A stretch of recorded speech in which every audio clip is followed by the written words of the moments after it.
Hi, and thank you for joining us today on our fifth of 5 webinars in our series titled Organizational Immunity. My name is Dee Coca, the Chief Evaluation Officer with Sterling International. This fifth session is titled Reaching Immunity, a Systems-Based Organization.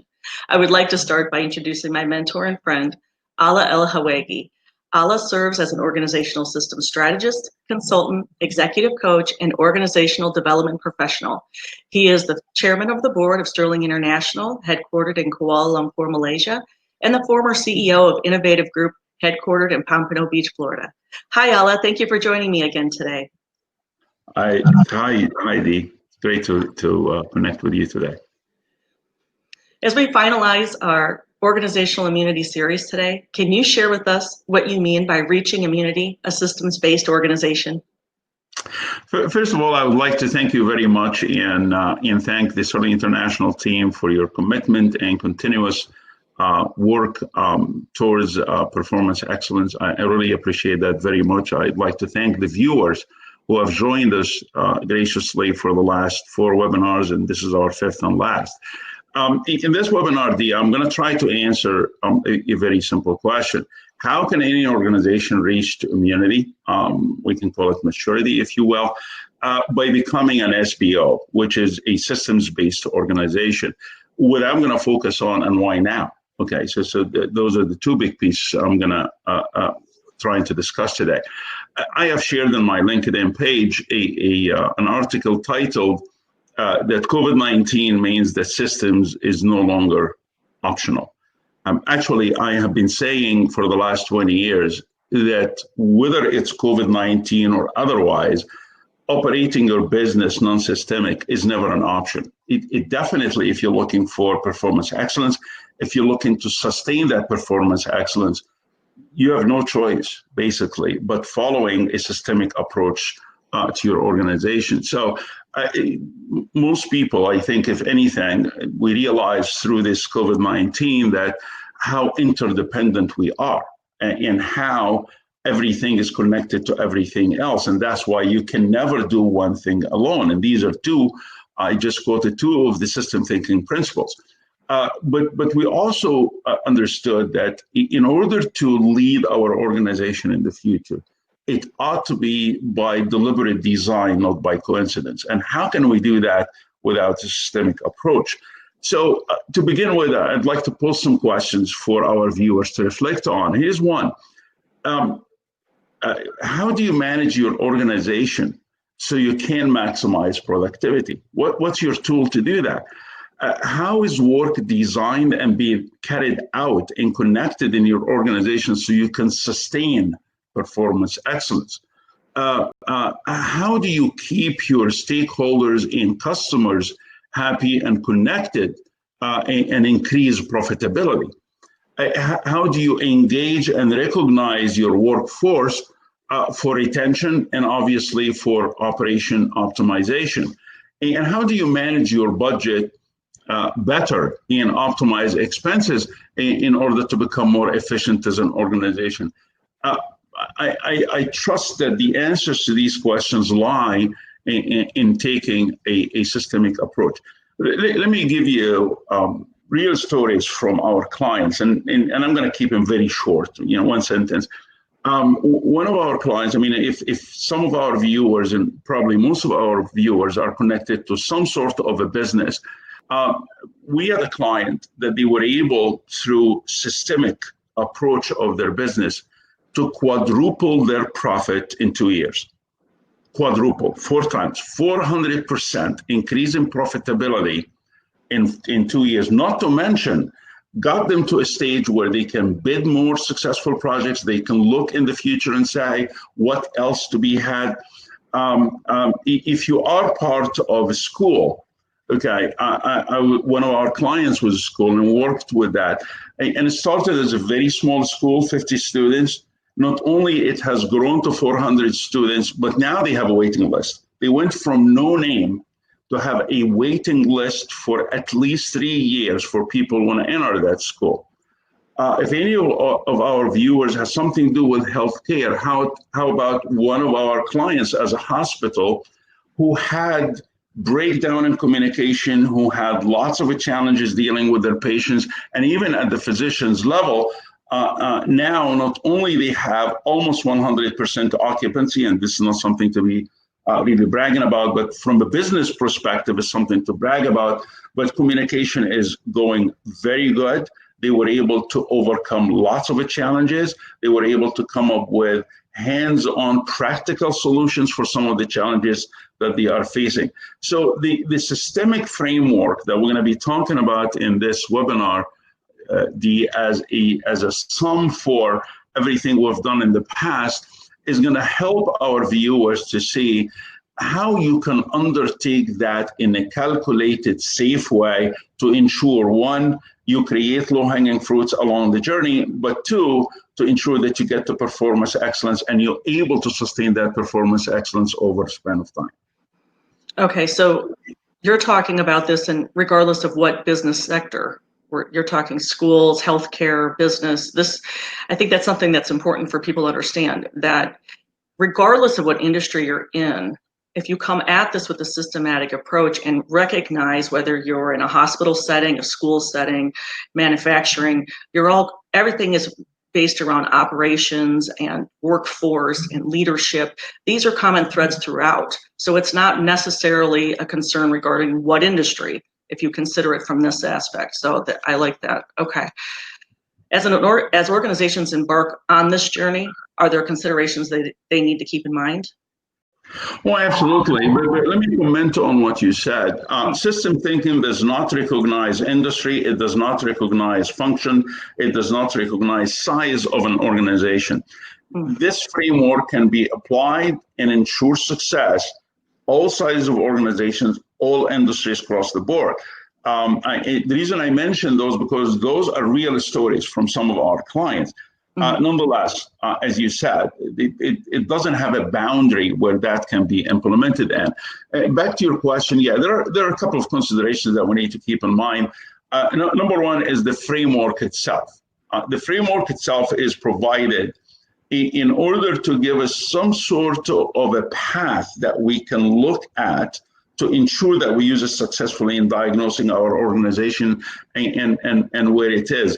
So use it, and you're going to start seeing some amazing things coming out of it. The second thing we need to keep in mind is the role of the organizational leaders.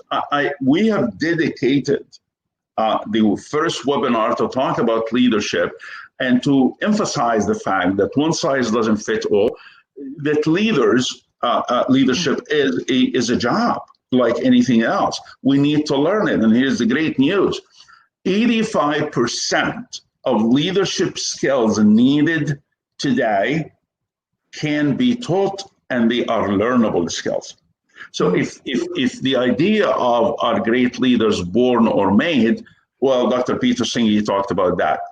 Great leaders are born, then made, which means you may have some traits of it at the very beginning, but you have to develop it, you have to anchor it, you have to understand it in order to use it effectively. So I cannot emphasize enough the importance of leaders in the organization. Those are the leaders that come and say, I don't know. Oh, okay. And they say it because they want to learn, they want to grow, they want to take their organization to the next level. Discover what works for you. I guess what I'm saying here is this framework is very agile, and you can work with it and define what is the starting point for you, but you ought to learn where you are overall as an organization, agility level and otherwise, so you can use this properly and appropriately so it can give you the results that is set to do. The fourth one, which we also talked about in webinar number one, communicate, communicate, communicate. Make absolutely sure that the communication cascade down in the organization and go wide in the organization. So vertical and horizontal, the communication must be there and must be clear and must be validated that it reaches everybody in the organization, particularly the front line. My last point, and it's really an important point. You are in this for the long haul. This is not something that you're going to try today and then it's going to go away tomorrow. This is something that is becoming your way of looking at your business. Okay, it's almost like people like me who struggle with their weight. There isn't a diet that came ever on this earth that I didn't try. And guess what? I try, I get the results I want, and once I get off it, I balloon up back. Okay, so the notion of being able to keep a healthy body has to come up with a new mental model, is how I look at food. Okay, so instead of looking at a pie in the fridge and say, oh, I see the sign that says, eat me please now. Okay, it becomes, can I take one slice and then kind of spare the rest for later on? So this model relies on long-term. You're going to be using it. It's going to be the way you do business. It's not going to be like business and framework, but this is how we're going to be doing business. So might as well have fun with it, enjoy it, have discussion groups about it, create a think tank in your organization where they can toy with some ideas and tools because you are in it for the long haul. These are the general consideration, if you will, that I would like to put as a foundation before we talk about the framework. Yeah, and I think it's really important for the leadership to be all in, because that's what makes it or breaks it. Because you can have some individuals at different levels in the organization that are fully committed to this whole thing. But if they move on, they promote, or they move on to another organization, all their efforts, they fizzle out. It has to come from the top, and it has to be wholehearted. It can't just be delegation. It has to be true to the leadership team. And that's the key to the success of anything that you're trying to implement, whether it's values, systemic approach, anything. So, okay. So thank you for these tips to keep in mind as we take this journey. What do you have for us today that illustrates the framework in ensuring organizational immunity? Okay.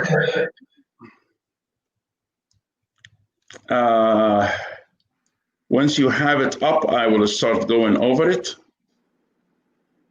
It's up. Do you see it? Hold on. I for some reason, I don't see it. Okay. But maybe it's there. Okay. No, it's not there. I see you and I see me, but I don't see it. Well, that's because I'll hit the right thing this time. How's that? Yay! Okay. Welcome. Now I can see it. Okay. So the framework is Reaching Immunity, a systems-based organization framework. Now, the model or the framework is in the middle, and you can see it. It's made of 6 hexagons, and there is like a strip at the bottom, okay? And then what lifts this up the sheet of paper are the core values of the organization. You notice that the hexagon to the left, which titled Leadership, and the one to the right that's titled Results, has a perimeter, has a wide perimeter around them. These get the larger number of points when the organization is evaluated according in preparation to receive the Covenant Award of Sterling International, but also it drives the idea of why these are critical and important and why we are focusing on it. Let me make a statement that kind of put this entire framework together. And the statement goes like this. Okay, and I'm going to start from the left and go into the right, and you can monitor what I say as you look inside the hexagons. On the left, you have leadership, and above it is strategy. Below it is customers. We call that the leadership triad. And on the right-hand side, you have workforce. Below it, operations, and to the right is results, and we call that the results triad. Below that, which is really the foundations, is measurement, analysis, and knowledge management. On the top is... Excuse me, Ala. Can you please clarify? You started mentioning this organizational model, the categories, but you started talking about the award. Can you explain what you're talking about? Is that something, so there's a connectivity here for what you're speaking of? There's the assessments and the... Yes, thank you, Dean. Yeah, you always save the day. Okay, when an organization goes through this, they have 2 options: either to do it to ensure and sustain performance excellence, or they do it to sustain performance excellence, and then they call the Sterling International to come and evaluate their organization. And when they have a verdict that, yes, you have fulfilled all the criteria required, then they are entitled to receive this amazing, prestigious award called the Sterling International Award in collaboration with Florida Sterling Council. So that's what I meant by that. So the framework, and thank you so much for pointing this out, the framework in the middle, as I start to explain it, a picture that has those six categories, if you will, and below it is the seventh one, which is the measurement, analysis, and knowledge management. And you notice above it, I have a picture of the strategic apex. This framework cannot see the light organization-wide unless the folks on the top buy into it. If they don't buy into it, it's just going to be individual effort to improve, and that's noted, and it's noble, and it's great, but that's not what we are talking about here. What we're talking about here is organizational transformation through deliberate effort focused on addressing all these seven categories. Okay, so again, I got a sample of the 114 questions that come in these seven categories that applicants or organizations need to be going through in order to start the transformation journey of their organization. I selected few, and out of those few, there are even fewer that I'm going to be talking about. So let us begin with the one to the left, which is the leadership. Okay, and you notice I gave the leadership and the results the same color, because those are very, very critical. Organization without leaders will not produce results. Results in an organization, if it doesn't happen, the organization will perish. So here's the sentence I wanted to say to begin with that can combine all these categories together. So everybody kind of listen to this statement and see if it makes sense.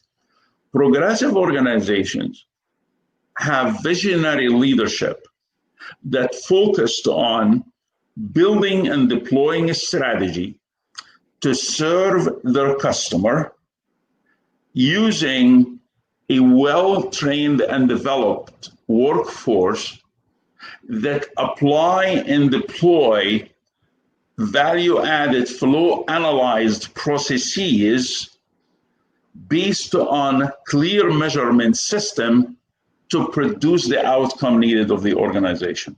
This is really are the seven categories of an SBO or Sterling International organization. So with this in mind, let me begin by leaders or leadership categories. And I'm going to address three questions. They are bold and italic, so you don't miss them. How do leaders set vision and values? And by the way, this category, if you look at the bottom, it's about senior leadership and governance. How senior leadership govern, and also how the organization display societal contribution. So the first question is, how do leaders set vision and values? Notice, this question does not ask you about the vision. They are not asking you about the values, but it's about how do you come about developing the vision and the values. Do leaders go to the room and kind of come up with a vision and say, okay, here's your vision, go and do it, which happens in a lot of organizations, because there are 6 ways of developing the vision. One of them is co-create, which is our favorite, okay? Or they engage and they involve the workforce, the front line, and everybody in making that vision so they can build loyalty, so they can build connectivity, so they can build commitment. And the second question I want to highlight, how do leaders communicate? Communication is one of the pedestals of leadership and the hallmark of progressive leadership over centuries. That has never changed nor ever will. What has changed is the how. How do they communicate? Okay, it used to be that you have to walk in out of your office and talk to people. Now you can send a message that can reach thousands of people. Now, the third question I want to address, how do leaders get evaluated? Every organization gets excited with audit. Okay, well, let's do a financial audit. And I'm not debating the value and the importance of that, but how many organizations actually do a leadership audit? Okay, remember as you already know, and we have gone through that with with several of our clients. People leave managers and leaders. They don't leave organizations. So if our organization, if our leaders are not up to the position they are in, they are not up to leading, the old saying, get involved or get out of the way. Okay. So if we are not engaged, if we are not doing audit, okay, on this, then what is the value? One of the jobs I held before I started my organization about 20 years ago, I was working for the American government, particularly in the Department of Transportation. And I was the second in command in where I was. And one of the things that we'll do every year is to do employee satisfaction survey. And guess what? The Secretary of Transportation, as the Minister of Public Works in any of the countries in the Middle East, will call every leader in his office to discuss the results. And if it's high, how can we sustain and celebrate? And if it's not as high as he wanted, what are you going to do about it? Give us a week or two to put the plan together and go back and report to him how we're going to do it. So leaders need to walk the talk, and leaders need to talk the walk. After you walk the talk, you need to tell the story. So it becomes part of the methodology of the organization, become part of the culture of the organization. So we get into the second cat, which is the top pinkish kind of box that talks about strategy. And here we talk about two things, okay? Development and implementation. Make sure that you develop the right strategy. Please do that, okay? I looked at some strategies developed by organization, and it was like, what is this? Okay, you really need to get people who are specialized in doing this to develop the right strategy for your organization. So when you start implementing it, you are on the track to get to where you need to go. And in there, we're going to talk about a couple of things. How do you conduct strategic planning? There is a myth that if you have vision, mission, and value, that's strategic plan. That's not a strategic plan. That is a plan. How to convert that into strategic plan? What kind of market data we need to get in? What is the SWOT of the organization? Where do they stand as far as strengths, as far as weaknesses, as far as opportunities and threats? All kinds of information needs to get into that to make a strategic plan. And who's involved in that? Again, is it just 2 or 3 people, or are we involving more sector that represents the organization that's going to execute that plan? The second question I want to really address is, what are your strategic objectives? And I call it WIGs, which is the wildly important goals that you're going to put to reflect those strategic objectives that's going to consequently develop into action plans that will get from the highest level of the organization to the front line that tells them what needs to happen on a daily basis. Literally, who is doing what, by when, by how much. That's what needs to be included in that plan at the end. The last and the third and last question I want to address is the effectiveness measures. What kind of measures that you have? What kind of dashboard do you have? If you have the option to buy 2 vehicles, one with a dashboard and one without a dashboard, and both are the same model, same price, same look, same make, same everything, which one will you buy? Okay, you're going to buy the one with the dashboard. Why? I want to know the temperature. I want to know if I need to pull in at the gas station or not. And I like to get information. So how do you design your dashboard? How effective is that dashboard is? Then we're going to get into the customers, which is the bottom, the yellowish one. And in there, we are talking about customer expectations and customer engagement. Okay. Now, the term customer experience has come to the surface in the recent year, and now everybody is talking about, but not too many people know what to do with it. Okay. Now, how do we listen to the voice of the customer? What do customers tell us? Okay. And how can we factor in this information into our strategies, our strategic objectives, our direction, et cetera, et cetera? How agile is your organization to say, yeah, I have set this strategic objective, but I can go back and look at what needs to be modified and changed. How do we determine the customer expectations? Where do we get that information from? Okay, we ought to have a vehicle that give us those clearly so we can design the interventions that we need with the customers accordingly. And lastly, how do we dissolve customer complaints? How do we resolve it? And the term dissolve here is really a systemic term.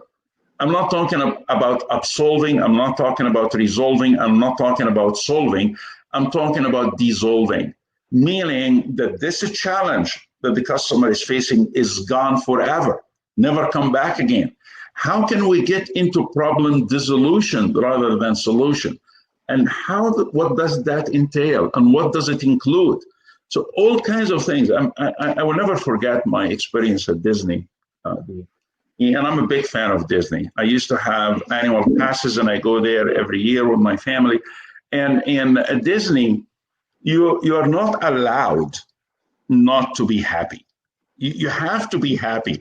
And if anything tarnish your experience, you go to the customer experience office and you tell them what happened, and oh boy, did you get an apology from the higher up in the organization? Do you get some treats because you were patient enough and kind enough? And it can be a very minute thing, but because I love Disney and I worked with Disney before, I feel like, I have an obligation to tell whatever is in my mind. How many of us go to a restaurant and have a nice meal, but never took 3 minutes to fill out something that says, that was awesome? Okay. Then we finished now the leadership triad. Let us move into the results triad. And the results triad begin on the top with what we call, or what the framework calls, workforce. Okay. How do we attract and onboard the workforce? This is the first touch point for a newcomer to our organization to reflect on, are they going to stay in this organization or not? Okay, so how do we do the attraction from ads to interviews to meeting that prospect workforce individual? And if he or she are not joining our organization, how can we make from them a good marketeer about their experience that they have gone through when they came in through the attraction process and the onboarding? And you notice I'm not talking about recruitment here. That's a definition of the past. We are talking now about attraction and retention instead of recruitment and selection.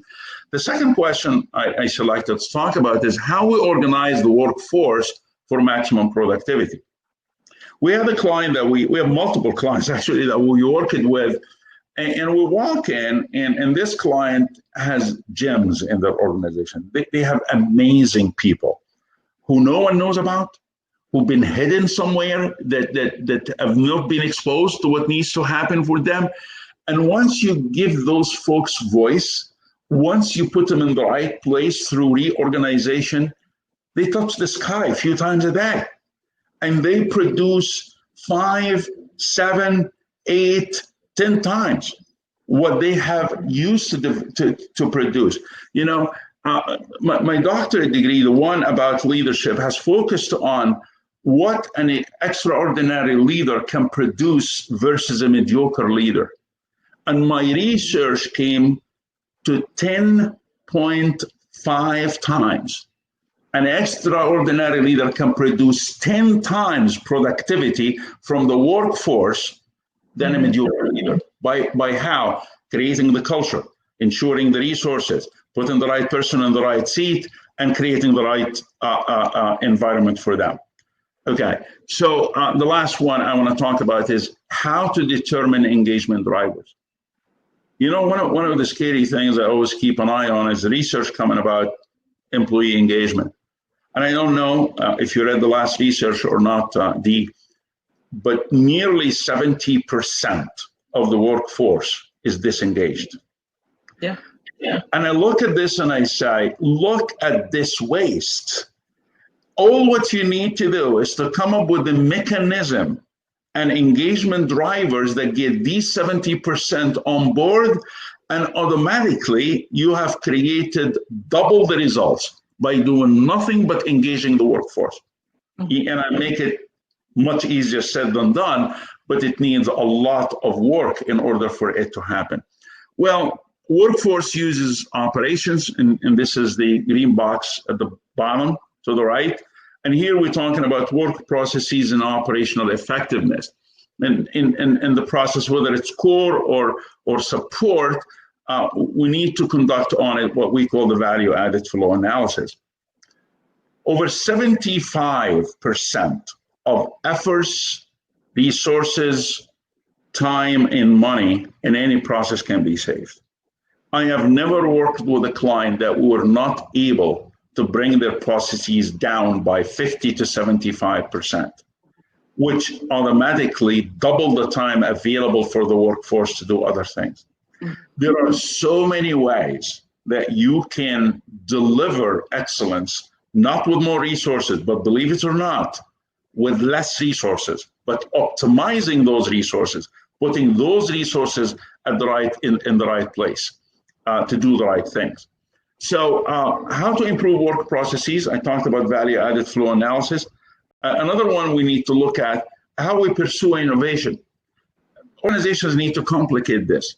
Okay, they not need to, I'm sorry, they tend to complicate this. I want our viewers to look at the innovation as ingenuity, okay? And ingenuity is an individual ingenuity, okay? We always hear about American ingenuity. So what is the American ingenuity? What is the Egyptian ingenuity? What is the Syrian ingenuity? What is the Filipino ingenuity? Whatever the ingenuity is, okay?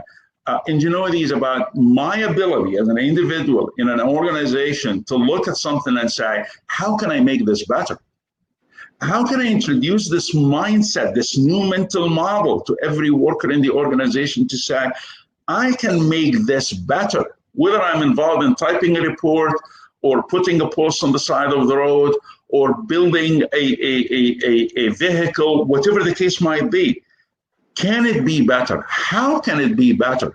And as we individually start thinking about that stuff, guess what?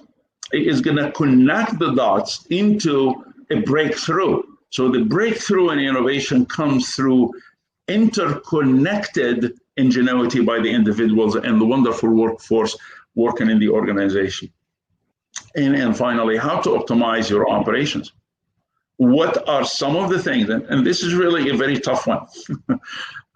It's not about optimization of processes only, but it's about looking at the process from the eye of the customer and eliminate any steps that the customer does not recognize as an added value. So any checking, any reviews, any unnecessary signatures is not value added. But here's the tricky part. In order to eliminate these functions, we have to eliminate the need for them. And once we started working on eliminating the need for them, guess what? Quality measures go up. And that is the beauty about this framework. As you are doing something, is going to enhance the model to go to another level. Then we get into the results as the final component in the results triad. And in there, we're talking about real organizational results in all of the domains. So we need to have results in what we have set in our strategic objectives in reference to products, services, and processes. We need to look at excellence and customer experience. What is that telling us? How to analyze the data that we are getting. What does this really mean for our strategizing efforts? Leadership and governance. We need to have a very serious dialogue about how are we leading, what's involved. It's really, it gives me heartburn when I walk into organizations, and everyone in the organization can tell you where is the did what. They tell you who's the leader that is not doing anything, but no one is doing anything about it. And it costs the organizations millions of dollars, okay, without removing this person or without developing this person or without coaching this person or doing something. At minimum, hold them accountable for results. So what are we doing with that? Leadership and governance, how well are we doing this? And obviously, the easy one that everybody kind of keep an eye on, which is financial and how we're doing in the market, and how's our strategy is combining our efforts in order to ensure the finances and give us a larger footprint or a deeper footprint in the market. The last one, which lies in the orange box in the middle, which is the foundation for everything we talked about, is measurement, analysis, and knowledge management. And in there, the old saying, what gets measured gets done. Also, what gets measured gets improved. So you ought to be measuring things, okay? If you wanna bake a beautiful cake, you go by recipe, and recipe has measures. If you wanna build a road, as my previous industry I was in, I need to mix the asphalt well, I need to mix the concrete well, and I need to put them together at a certain temperature so we can get what we need to get. And we revisit these measures frequently to make sure that's working for us. The value of these measures, it will allow us, and this is one of the points I want to discuss here, is it will allow us to make a fact-based organization. It's not how I feel, it is not how I am connected to something, but do I have data that tells me going in this direction is not going to give me what I'm looking for?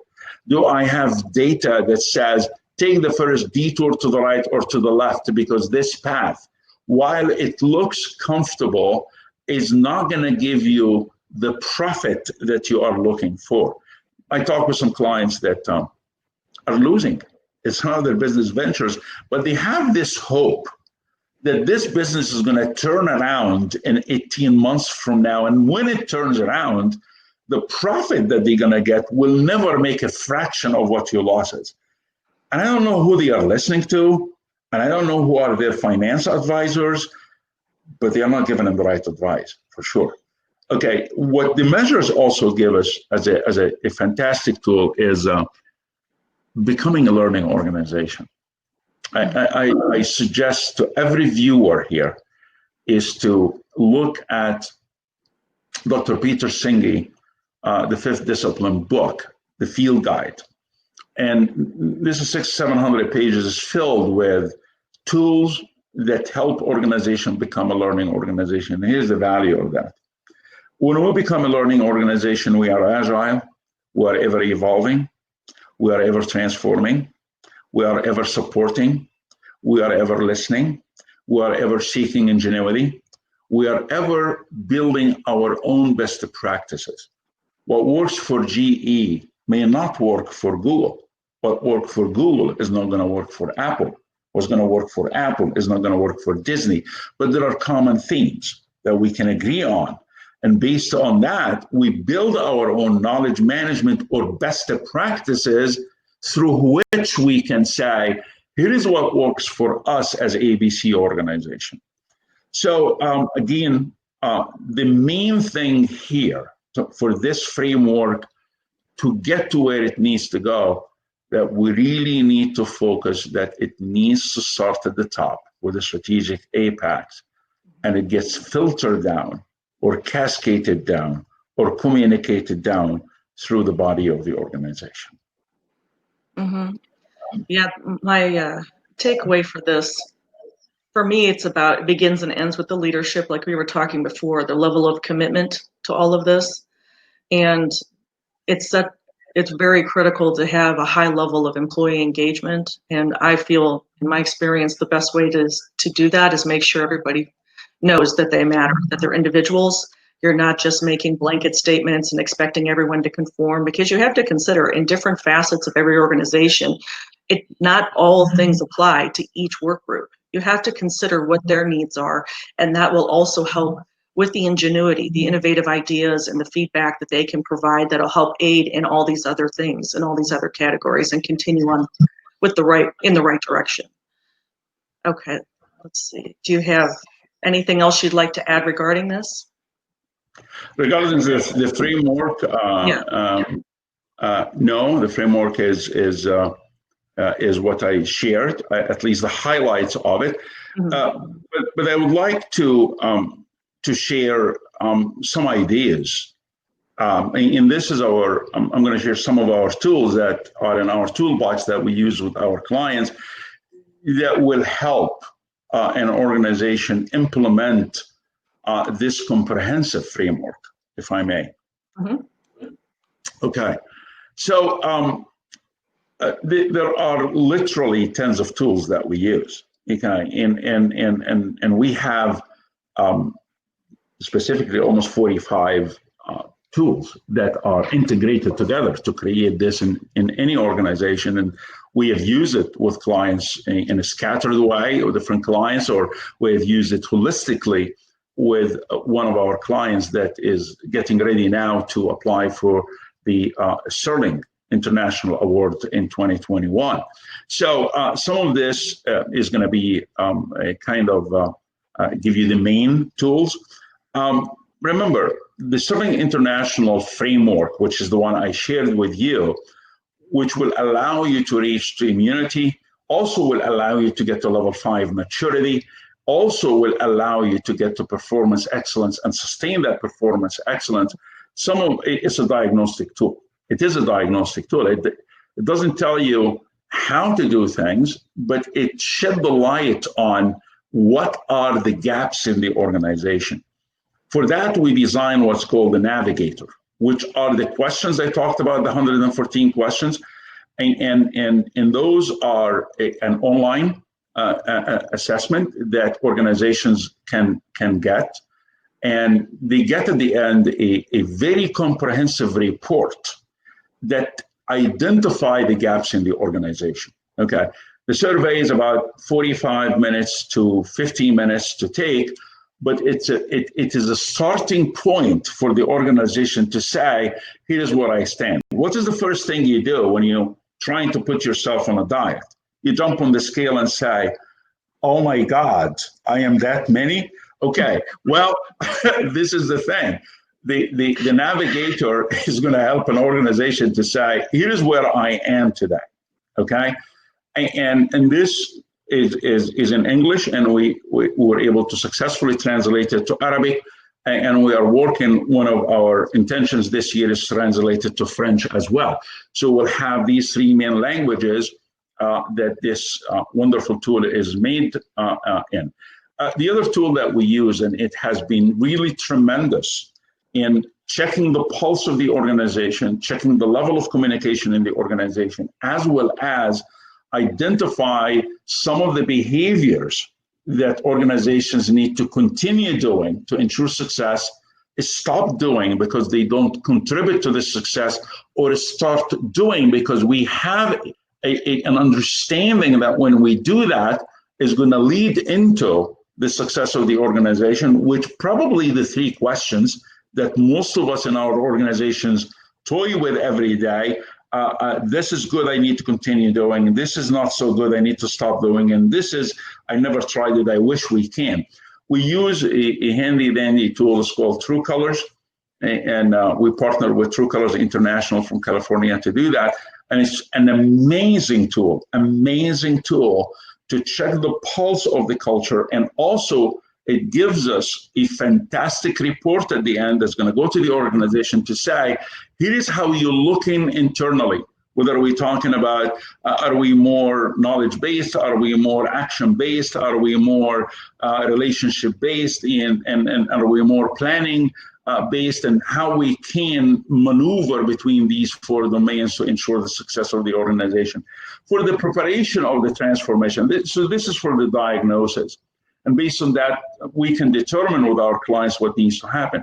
For the preparation, the first thing is we need to to choose or select a change management vehicle. And I talked about that last time in the last webinar, which we decided to partner with ProSci ATCAR. This is the model that we believe in. This is what we like. This is what we feel comfortable with. This is really what got our clients fantastic results. So that's in the preparation phase. The other point, which is very, very, very critical, very critical. You know, it reminds me with the American Express ad, don't leave home without it.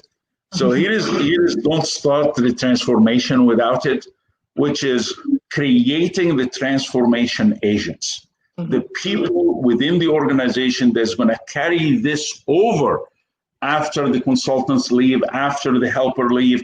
And we use a certified organizational manager program in collaboration with Florida State University. We represent them globally with exclusive rights. So we can develop the leaders of the organization in preparation for them leading those transformation efforts. In the execution phase, we use obviously the framework that I talked about, the Sterling International Framework, and this is very comprehensive, and we have lots of publications about that framework that are available for organizations to use. We will also develop what's called the PIS, which is the Performance Improvement System, not the Performance Management System. Performance Management System is individual-based. Performance Improvement System is organization-based, which is creating this evolutionary improvement step by step in order to get to where you need to go. These are the main things that we suggest highly that be looked at least for us, have been very successful, give us very successful results working with our clients. Okay. We have a few minutes left. Did you want to summarize what we've gone over today? Well, I think the main thing that I really want to talk about is, first of all, thank everybody again for their time and for being with us throughout the 5 webinars.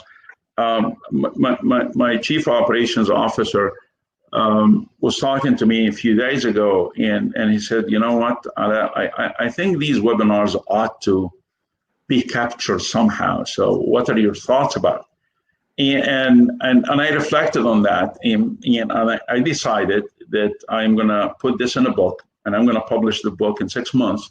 So, and the reason I'm going on air to say that, so that will give me a commitment and also my team to hold me accountable for that. But I'm going to publish a book, which is the know-how of Sterling, how to take the Sterling journey.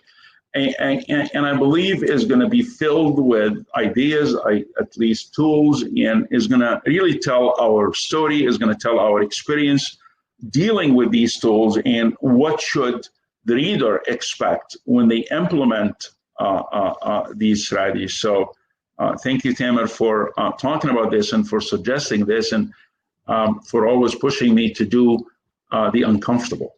Okay. Because I'm comfortable talking, but I wrote a book, but I never published it, and I guess maybe it's time now to publish both. I never talked to a laptop before, and here I am, and he is kind of really pushing me hard, and I appreciate that, and I appreciate this from every team member I have, because those are the folks that get us all as an organization to become stronger, to become better, to become really of service to our clients. And thank you, clients, all our clients around the globe, in all the countries we operate in. Thank you for your trust in us. Thank you for giving us the opportunity to serve you. Thank you for your continuous business with us. It really means a lot to us, and I really appreciate you, and appreciate the partnership that we have built with you over time. I think if there's something in there that lastly, as a summary, look at the framework. It does work, okay? Start with what I have quantified. Look at the leaders in the organization. Look at the culture in the organization, because without these 2 vehicles, I don't think your efforts are going to really succeed, or at best is going to be humble. And what we are talking about here is total transformation. We're not talking about change. We're talking about quantum leaps. And I trust in my heart, from all the organizations I worked with, whether as an employee who have gone through this journey, or as a consultant helping clients take that journey, it does work. And I have documents to show the level of profitability, growth in the market, all kinds of things that sustain the idea that this work. And if you look at the Florida Selling Council website, if you look at the Boulder Ridge website, you're going to have hundreds of organizations that have gone through this journey and have came out of it much stronger, much more profitable, much more sustainable, and much more prudent to the economy that they are operating in. Okay, did you want to mention anything about the Organizational Immunity Resort? Yes. First of all, I would like to thank those that reached out to us for the Organizational Immunity Resort. It's still open, by the way. So I'm encouraging all businesses to continue to reach out at my.immunity@sterlinginternational.com. And we shared that link before. We're going to share it again. But yeah, if you have a question that we can help you with, we'll be more than happy to help you with. Okay. I'd like to say thank you, Ala, and thank you to everyone joining us today.